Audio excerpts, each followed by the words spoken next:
तो गाइस बाबा साहब ने एक बात कही थी कि हमारे जो देश में जो अनइक्वालिटी है, जो समानता नहीं है और उस अनइक्वालिटी को ख़त्म करना है, तो सबसे बड़ा जो हम लोगों का कदम है वो है इंटरकास्ट मैरिज। अगर आप गुड मॉर्निंग गाइस, हाजिर हैं एक और शानदार नए व्लॉग के साथ। और आज का व्लॉग कंटिन्यू करते। काफ़ी टाइम से व्लॉग वगैरह नहीं आ रहे थे क्योंकि कॉलेज वगैरह बंद थे, लेकिन अब स्टार्ट हो चुके हैं तो फिर से कंटिन्यू व्लॉग आना स्टार्ट होंगे और हर व्लॉग में फिर से लीगल अपडेट आना स्टार्ट हो जाएगी।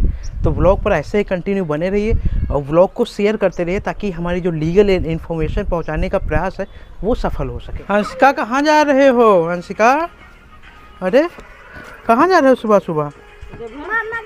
बता दो, अपने घर जा रहे हैं। अपने घर जा रहे हो? और तुम? अपने घर। चले? हाँ। चलो चलो चलो। और तो फोन चला रहे हो यार। हाँ। चलो चलते हैं। अच्छा,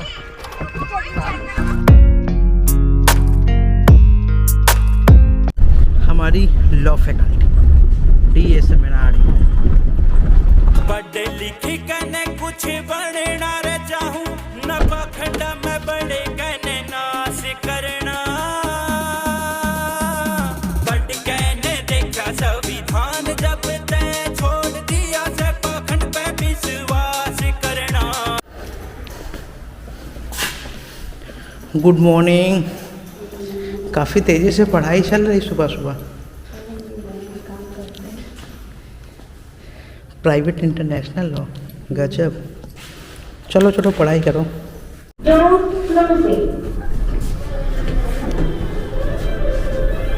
थारी झूठ की दुकान करो पाखंड सरेआम बिना भीख मांगे थारा इब चलता ना काम।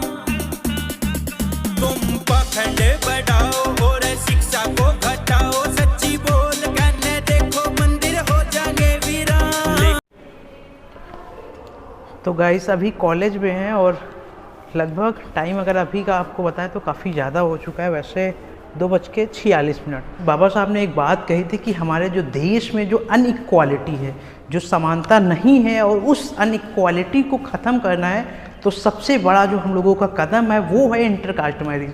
अगर आप लोग इंटरकास्ट मैरिज को बढ़ावा देंगे और इंटरकास्ट मैरिज करेंगे तो कहीं ना कहीं देश में जो अनइक्वालिटी है हम लोग उसको काफ़ी जल्दी से ख़त्म कर पाएंगे।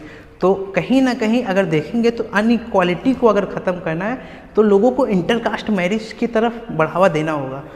बड़े बड़े मंचों पर भी लोग कहते नज़र आते हैं कि हमको रोटी बेटी का संबंध करना होगा।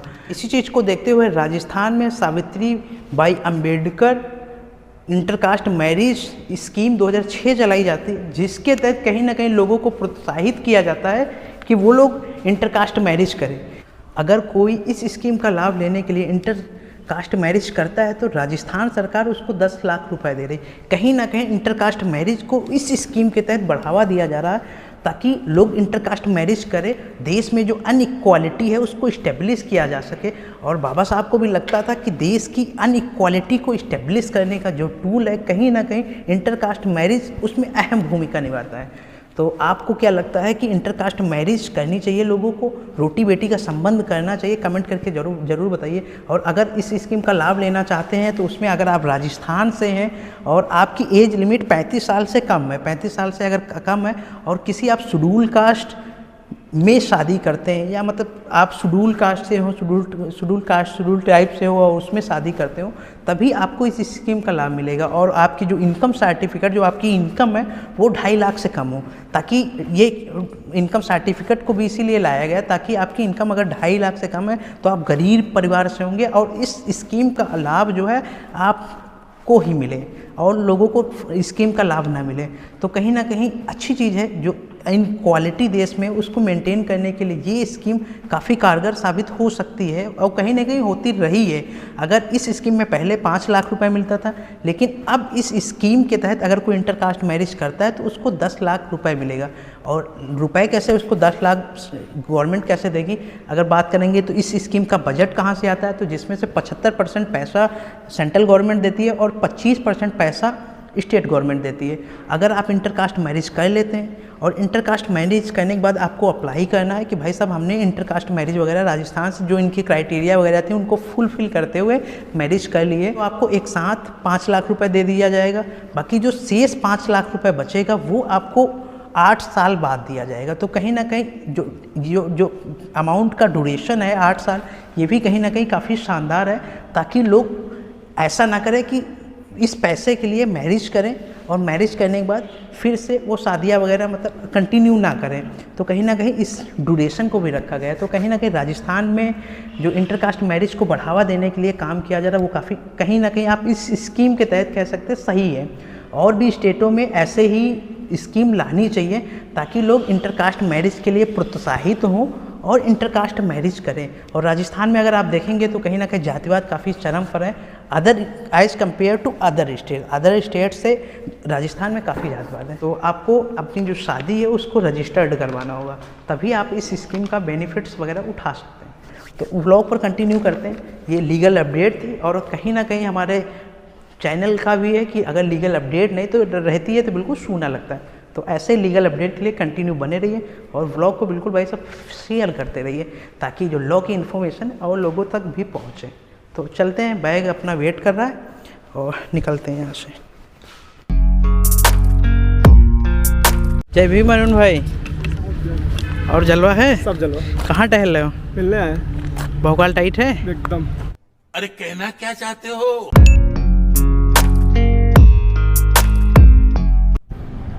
और हमारे अरुण भाई, क्या हालचाल? बढ़िया।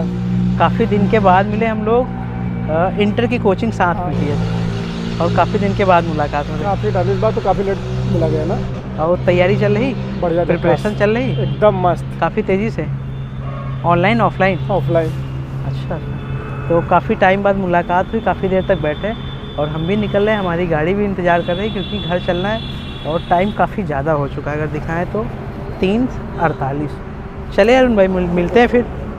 और पढ़ाई जारी रखो। बिल्कुल कंटिन्यू है नहीं? भौकाल टाइट रखो। टाइट है कि नहीं है? एकदम यार। जलवा है? बिल्कुल। चलो ठीक भाई, चलते फिर। Bye bye. गाइस, आज सम्राट अशोक जी की जयंती है और उनकी जयंती के उपलक्ष्य में पूरे देश में सम्राट अशोक जी के जन्म उत्सव के रूप में बड़े धूमधाम से सेलिब्रेट किया जा रहा। आखिर किया भी क्यों ना जा सके, क्योंकि कहीं ना कहीं सम्राट अशोक जी का जो भारत में बौद्धिज्म के प्रति उनका काम रहा वो काफ़ी शानदार रहा है। जब कलिंग युद्ध खत्म हुआ उसके बाद सम्राट अशोक जी ने जो हिंसा का रास्ता था उसको त्याग दिया, और हिंसा का रास्ता त्याग करने के बाद वो अहिंसा की तरफ गौतम बुद्ध के बताए हुए मार्ग पर चलने लगे। और गौतम बुद्ध के मार्ग पर चलने के बाद कहीं ना कहीं बौद्धिज्म का काफ़ी बड़े पैमाने पर विस्तार किया। सम्राट अशोक जी के बनाए गए स्तूप आज भी लोगों को मिलते हैं, आज भी उनके अवशेष बौद्ध धर्म के मिलते हैं। तो कहीं ना कहीं बौद्ध धर्म का काफ़ी लंबे समय तक इतिहास रहा है। सम्राट अशोक ने बौद्ध धर्म को जीवित किया है। सम्राट अशोक जी के जो बच्चे थे उन्होंने श्रीलंका में बौद्ध धर्म का विस्तार किया है। आज श्रीलंका में बड़े धूमधाम से सम्राट अशोक जी का जो या बौद्ध धर्म है उसको सेलिब्रेट किया जाता है। तो आज उनकी जयंती है, तो सम्राट अशोक जी को सत सत नमन। उन्होंने कहीं ना कहीं बौद्धिज्म और जो काम किया है काफ़ी शानदार रहा है। तो उनकी जयंती पर सत सत नमन।